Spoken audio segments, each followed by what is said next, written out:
Hey babe, what's going on? Can I come over? I missed you so much tonight. You mean right now? It's almost 11 p.m., George. What are you doing this late out on a Wednesday night? What do you mean, what am I doing?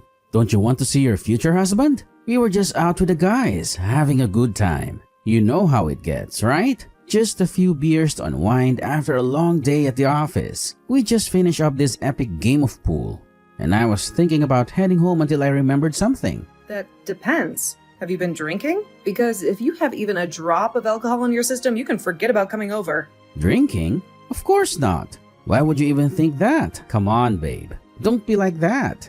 No? That sounds an awful lot like you are slurring your words, George. You know the deal. You can't come over if you're drunk. I have to get up early for work tomorrow and babysit my niece after school. I don't need the added stress of taking care of you, too. But babe, come on. I do too. It works out great. We both have to get up early. So wouldn't it be easier if I just crashed here? Think about it. Less commuting, more cuddling. You always say that and then show up blasted out of your mind. It's late and I don't have the time or energy to deal with you when you're drunk. Go home, George. Get some sleep. We can see each other tomorrow after work, okay? Okay, fine. But I'm just saying, I'm gonna get super lonely without you tonight. Sometimes I feel like you don't even want me around. Is that it? Do you have second thoughts about marrying me? I'm marrying you, idiot. Of course I do. But right now you're reeking of alcohol and I don't have the energy to deal with you stumbling around in the middle of the night when I'm trying to get some sleep. Oh, come on. Please? Don't be like that. My place is so far away, and this couch looks comfy. The answer is no, George. And for the last time, my name is Marissa, not Kev. I'm already in bed, wrapped up, nice and cozy. Are you sure? We can cuddle all night and I'll even get up when you do in the morning. You won't even have to hear the alarm. Yeah, sure. Like the last time you got to my place wasted and passed out on the couch, promising to make breakfast but sleeping through my alarms. And the last time before that, do you black out so badly that you forget you say that every single time? You never stick to it either. I'm tired of rolling over for you when you're belligerent and hungover. Marissa, I want to see you. We've been so busy with work and the wedding prep. I barely get to see my beautiful fiancé. Yeah, well, that's what happens when we both have jobs and don't live together. We're getting married next month anyway. Soon you'll see me all the time. It feels so far away. It wouldn't be this bad if someone said she was okay living together before the wedding. Now you're just being ridiculous. I never said that. We never talked about it. You just kept coming over and crashing with me. You always said you preferred it that way. I don't remember saying that. Maybe it's because you're drunk? George, I'm going to bed. Please get home safe and drink some water while you're at it. Come on, Marissa, hey.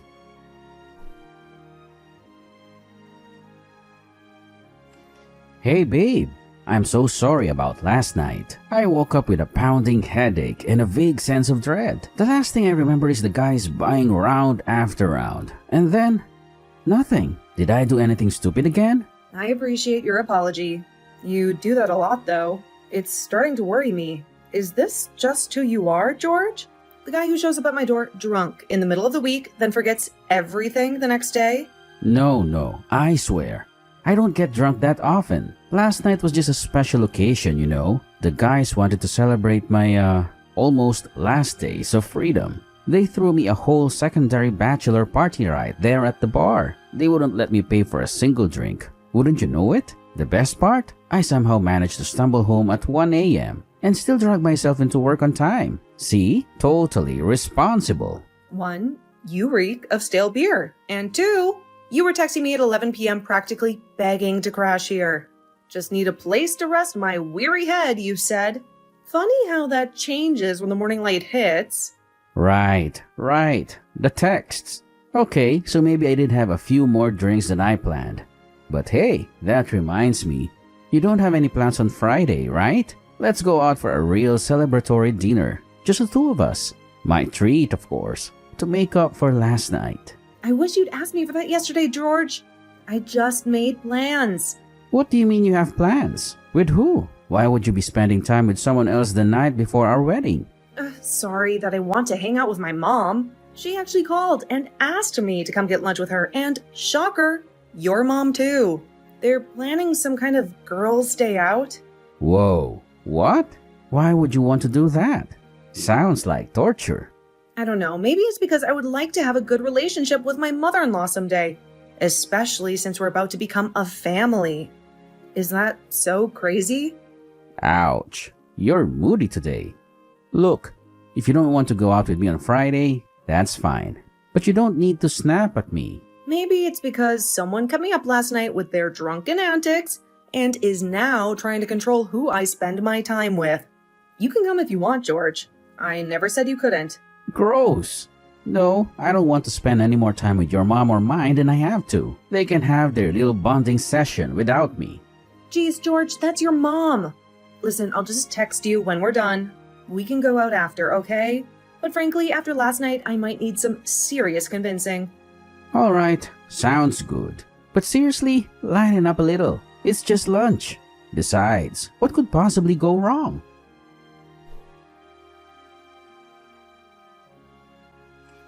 Hey, George, I just finished up work. Remember that new rom-com we were talking about seeing? I finally got tickets, and there's a showing in like an hour. Want to grab some popcorn and cuddle up? Sorry, babe. I just, met up with the guys at the bar. They were already a few rounds in.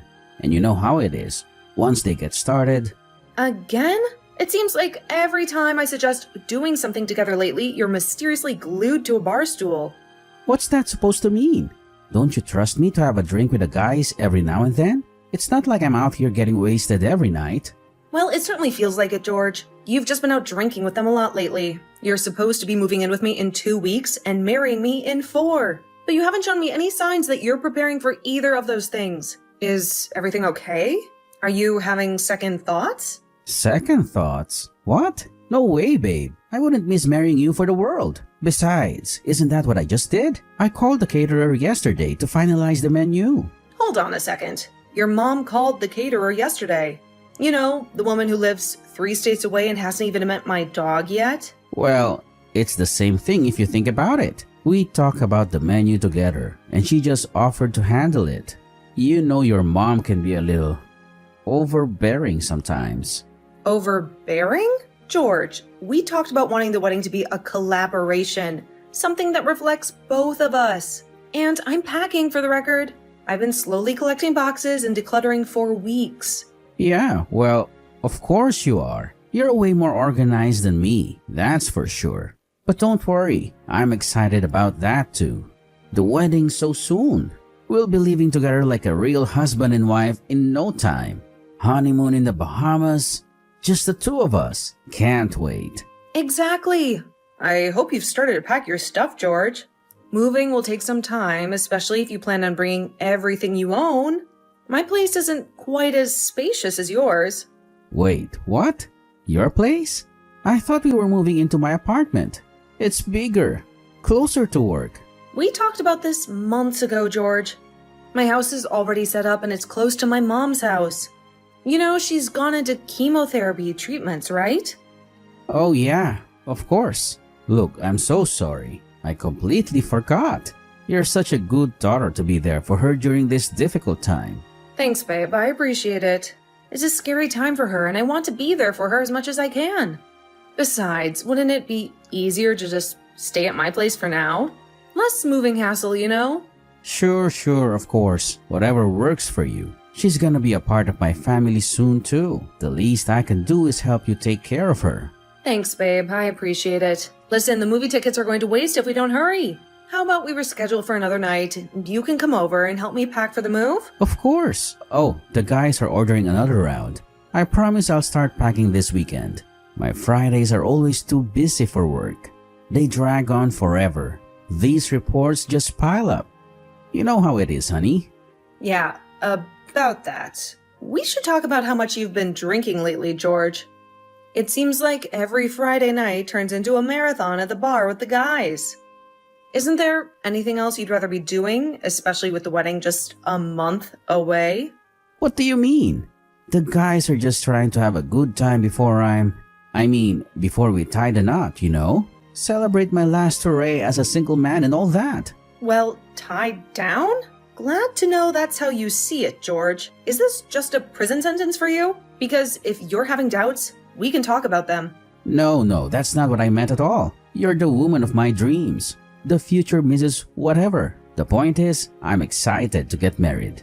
It's just, the guys, they're all getting a little sentimental, you know. We've known each other since high school. It doesn't matter. They'll get over it. But frankly, George, I'm just worried about your health, that's all. Your liver cannot survive on a steady diet of bar food and cheap beer. I know. Look, I'll cut back. I promise. I wouldn't want to miss out on anything with you, especially not our honeymoon in the Bahamas. Think about it. White sand beaches, crystal clear water. My point exactly. Your health isn't just about the honeymoon, George. It's about building a life together. A life where you're healthy enough to keep up with me, to maybe even start a family someday. I know, you're right. I promise I'll be cutting back soon, especially when we're married. No more late nights at the bar, I swear.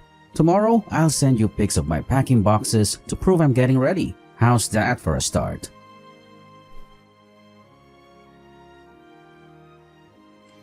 I've been waiting for an hour.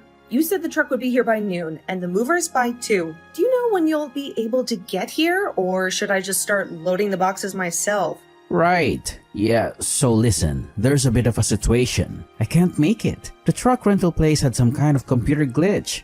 And apparently, they don't have any vehicles available today. Huh? We agreed you'd be moving today. We even color-coded the boxes based on which room they go in. This is the day we were supposed to finally be living together, remember? Funny story. About that, see, I'm not even close to being ready. There are still half unpacked boxes from my last apartment scattered everywhere.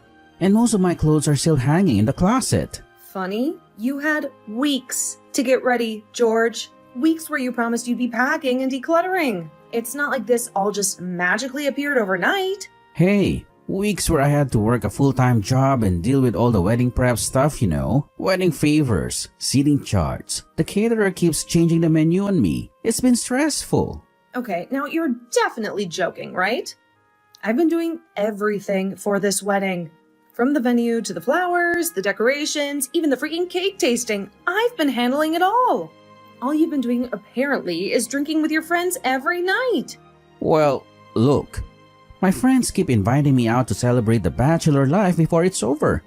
And it would be rude if I said no, right? They're all getting a little sentimental, you know.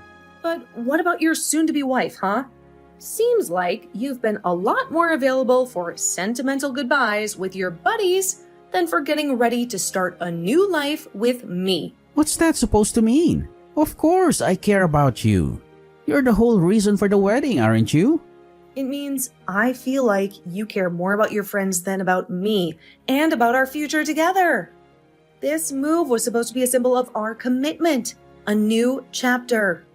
Instead, I feel like I'm the only one who's been taking it seriously. Marisa, I'm so sorry. I don't want you to feel that way. It's not like I don't care. It's just... Then please, George, please start packing. We have 2 weeks until the wedding. 2 weeks until we're supposed to say I do. We were supposed to be moved in together by now, getting used to living in the same space, building a life together. I will. I promise. Can you forgive me? I'll clear my schedule and cancel any more celebrations with the guys. Are you going to take me seriously from now on? This isn't just about moving boxes, George. This is about building trust, about showing me that you're committed to our future together. Of course, consider it done. This wedding is happening, and we're going to have the best life together. You'll see. Now, let me call the rental company again and see if they can squeeze us in somehow. Maybe with a bigger bribe.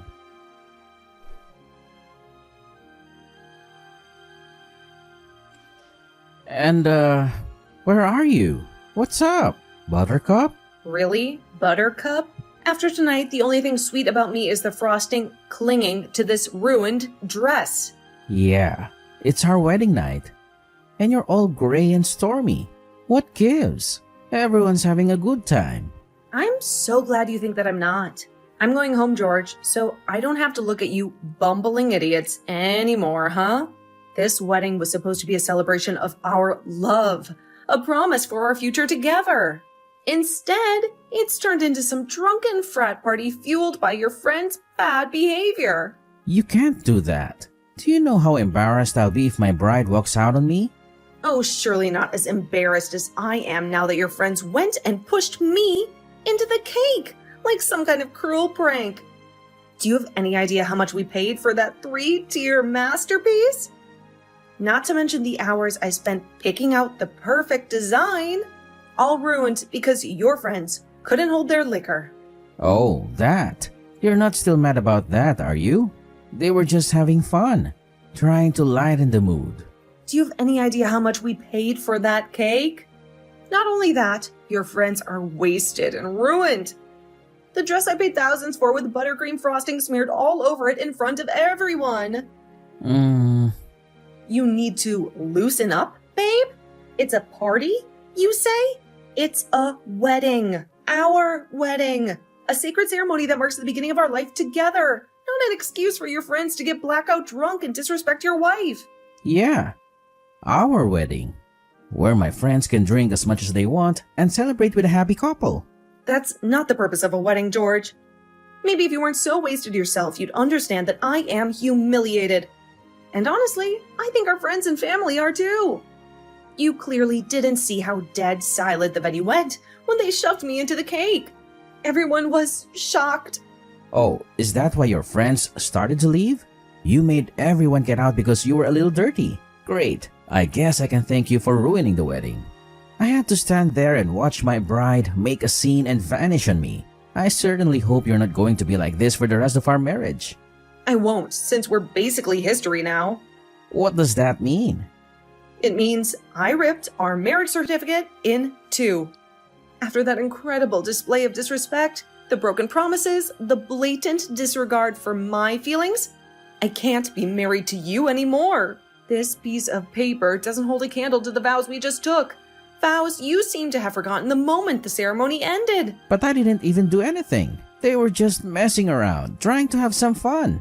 Exactly, George. You just laughed at me. Stood there like a statue while your friends shoved their idea of fun down my throat. Instead of supporting me or scolding them for treating your wife like a birthday cake, you giggled like a kindergartner who just got away with coloring on the walls.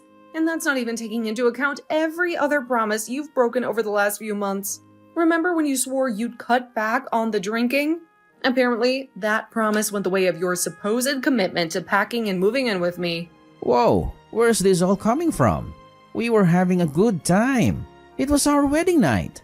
Our wedding night? A night that should have been about celebrating our love, our future together. Instead, it turned into a drunken spectacle where your friends felt free to humiliate me, and you were too busy getting wasted to even notice. This isn't news, George. I've been telling you for months that your drinking is a problem, that it creates distance between us. But you never listened. Fine. I've done a lot of stuff I should apologize for. But you're not really walking out just after we got married, are you? We can fix this, you know? We just need to talk. Yeah, I am. I said I do to a man who promised to respect me, cherish me, and build a life together. The man standing in front of me right now seems more interested in the bottom of a beer glass than anything else.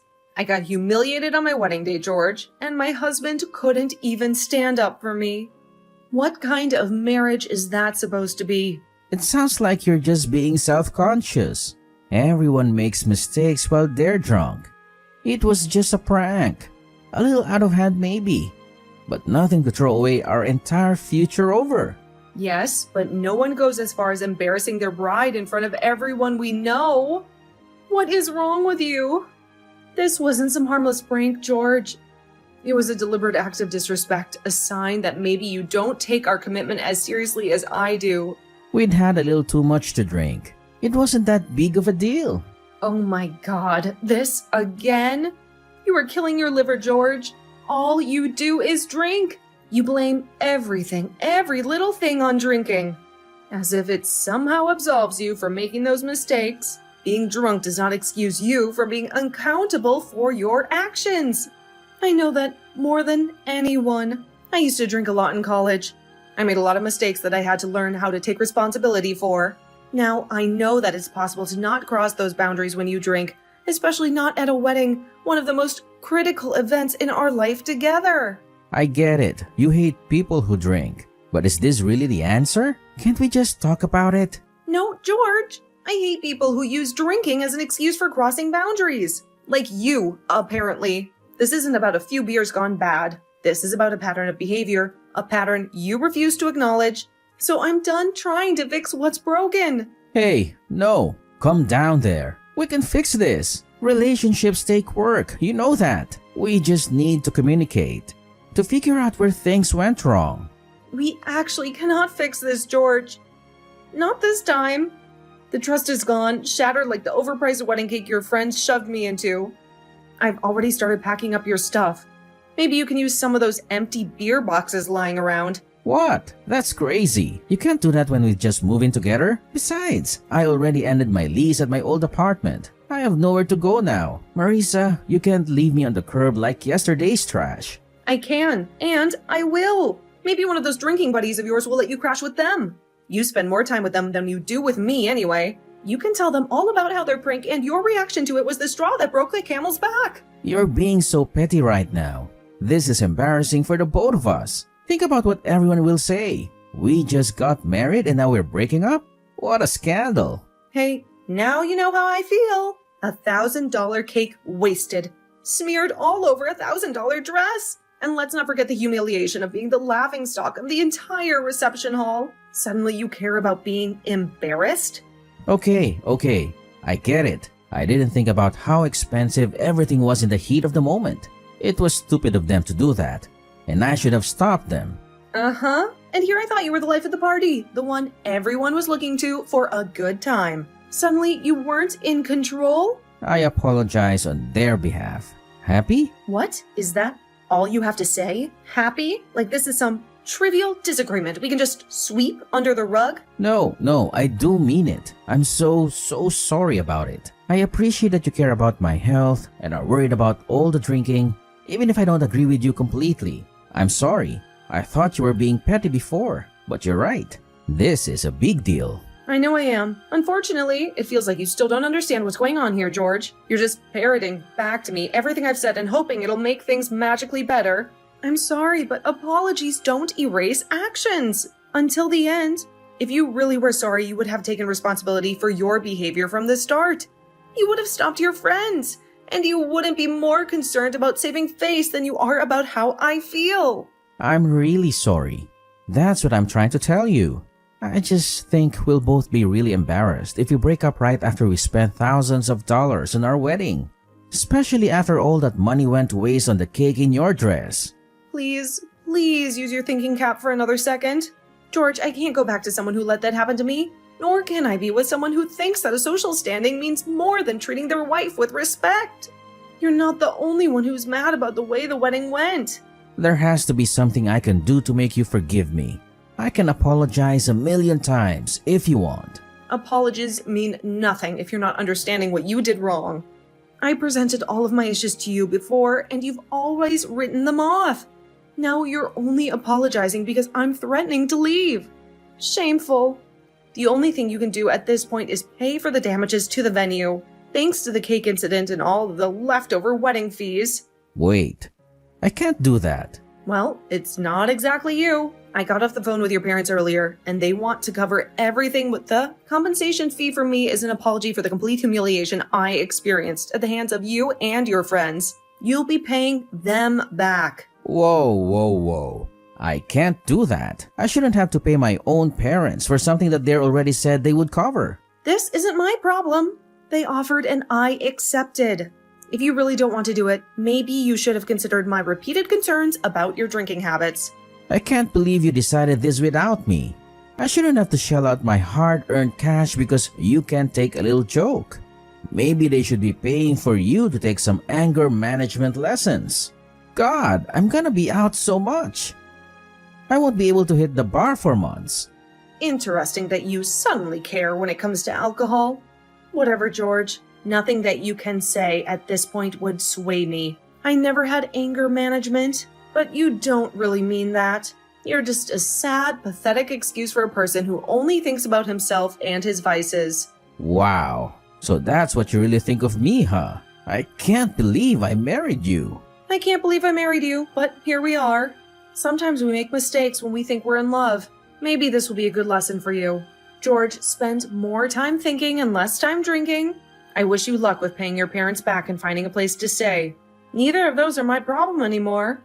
I don't ever want to see you or your buddies again. Understand? What? No! Bye, George. No, wait! Hold on! Marisa, I can explain!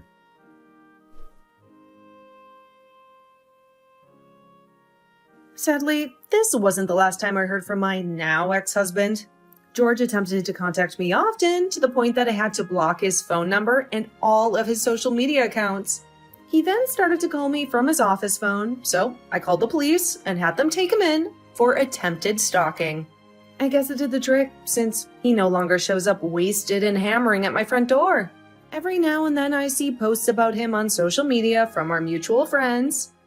Already, he's now known around his office as Cake Guy, a nickname that will haunt him forever.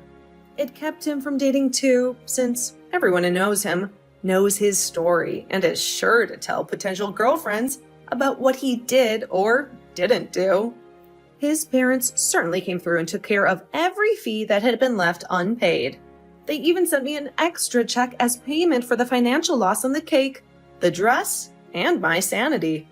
I always liked them a lot more than George, to be honest. It's so sad to see a couple of that kind make a man so dismissive. I'm done with dating for now, but if the time comes once more, definitely going to do a better job of background checking the wedding guests. The groom, too.